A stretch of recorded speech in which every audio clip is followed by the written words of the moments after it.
Hello guys, आपके सामने एक बार फिर आपका दोस्त डॉक्टर संजीव मेहता। आज मैं आपको बोर्ड के बारे में बहुत अच्छी बातें बताने जा रहा हूँ, क्योंकि बोर्ड के एग्ज़ाम आपके बहुत ज़्यादा नज़दीक आते जा रहे हैं। तो आपको वो स्ट्रेस होने की ज़रूरत नहीं है, आपको कोई नर्वसनेस होने की ज़रूरत नहीं है, और कोई ऐसा नहीं है कोई नई चीज़ आएगी। जो आपने पढ़ा है आपके दिमाग में, आपके मेमोरी में फिट है, वही आपको वहाँ पे देना है। बोर्ड तो एक तरह का एक पैरामीटर है ना। एक बोर्ड एक पैरामीटर है, उस पैरामीटर में आपको उतना उस पर खरा उतरना है। आपको जैसे आपने स्कूल स्टैंडर्ड में देखा ना, आपने 9th करी, 11th करी, और उसमें आपने देखा कि भाई आपने पेपर दिए, आपको ऐसा लगता है कि पेपर्स जो है आपके स्कूल के टीचर्स बनाते हैं, है ना। तो वो आपको ऐसा लगता है कि अरे ये तो स्कूल का ही पेपर है, लेकिन वो बाहर से बन के आता है, लेकिन आएगा तो आपकी बुक में से ही, है ना। तो आपको कोई घबराने की जरूरत नहीं है कि सोचने की कि मेरे को पता नहीं क्या होगा और क्या नहीं होगा। कुछ नहीं होगा, आपका बहुत अच्छा होगा। और आप ही देखिए कि आप ऑल ओवर इंडिया, है ना, या ऑल ओवर स्टेट, जिसका भी एग्ज़ाम आप दे रहे हैं, बोर्ड का एग्ज़ाम, चाहे CBSE का दे रहे हैं, चाहे ICSE बोर्ड का दे रहे हैं, चाहे आप यूपी बोर्ड का दे रहे हैं, चाहे बिहार बोर्ड का दे रहे हैं, कोई सी बोर्ड का दे रहे हैं, आपका कंपटीशन कितने लोगों से, आपको कितना अच्छा महसूस होगा। और पेपर कोई वो नहीं होगा, बिल्कुल आपको रिलैक्स कूल होके बैठ जाओ। इस टाइम तो आपको जो है ना, कोई नई चीज छेड़ने की जरूरत नहीं है। जो आपने पहला कर रखा उसका रिवीजन, सिर्फ रिवीजन चाहिए और कुछ नहीं, है ना। एकदम ऐसा रख दो कि सिर पे बर्फ रख दिया आपने, बिल्कुल कूल हो जाओ। क्योंकि आपको क्या होगा कि बोर्ड के एग्जाम में मेरे पेरेंट्स क्या कहेंगे, भाई क्या कहेगा, पड़ोसी क्या कहेंगे, और जानने वाले क्या कहेंगे, बोर्ड में कितने % नंबर आए हैं, वो नहीं सोचो। नंबर तो आएंगे आपके, लेकिन आपको जो है ना अपनी कंसंट्रेशन भंग नहीं करनी है, नहीं तोड़नी है कंसंट्रेशन। ये सब तो कंसंट्रेशन उड़वाने के लिए आपके दिमाग में बार बार आएंगे। तो इन आइडियोज को आपको एक तरफ रख देना है और आपको नए आइडिया की तरफ जाना है। कि आपने देखना है वो है मेरा टारगेट, वो मुझे अचीव करना है, मेरे को क्या क्या पढ़ना है, क्या क्या इंपॉर्टेंट है, क्या क्या आएगा, क्या क्या आ रखा है ना। पुराने अनसोल्व पेपर में 10 ईयर्स के होते हैं, उनमें क्या क्या आ रखा है, क्या क्या इंपॉर्टेंट है, ये आपको देखना है। और इजी मेथड देखना है उसको सोल्व करने का। ये नहीं लंबा मेथड लेके बैठ गए।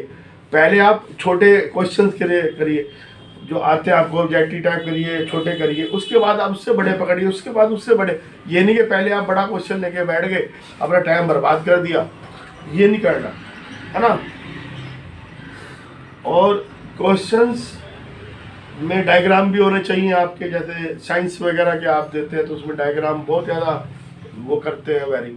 तो आपको सब कुछ देखना है कि हमको कैसे करना है, किस तरह से हम डिफरेंस चीज़ लाएं, हेडलाइन कैसे डालें, कि हेडिंग्स में अच्छे अच्छे हेडिंग्स यूज करें हम। हेडिंग्स के जब टीचर कॉपी चेक करे तो उसको लगे कि हाँ जी इसको सब आता है, आपने हेडिंग्स में लिखा हुआ है, अलग अलग अंडरलाइन होने चाहिए हो, है ना। तो उससे पता चले हाँ भाई इसके बारे में, है ना, मेनली इसी बारे में। जैसे आप कोई टॉपिक है उसके बारे में लिख लिया, पोल्यूशन के बारे में लिख रहे हैं मान लो, तो पोल्यूशन के आपने, जैसे एयर पोल्यूशन है उसको अंडरलाइन करना है, वाटर पोल्यूशन उसको अंडरलाइन करना है ना। और तरह तरह के पोल्यूशन है, air pollution, water pollution and ये सब का अलग अलग लिखना है ना।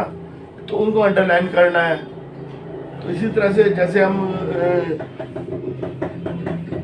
आपकी बीमारी के बारे में लिख रहे हैं तो लिखना है कि कौन सी एयरबोर्न डिजीज है ना, डिजीज के बारे में, कौन सी वाटरबोर्न डिजीज है, और सबके अलग अलग हमारे पास क्या वो है ना। सबको अंडरलाइन करना है, क्या उसके प्रिकॉशंस हैं, क्या ये है, कौन से बैक्टीरिया, कौन से वायरस, सबके आपको डायग्राम यहाँ पे होने चाहिए कि आप वहाँ जाके बनाएं।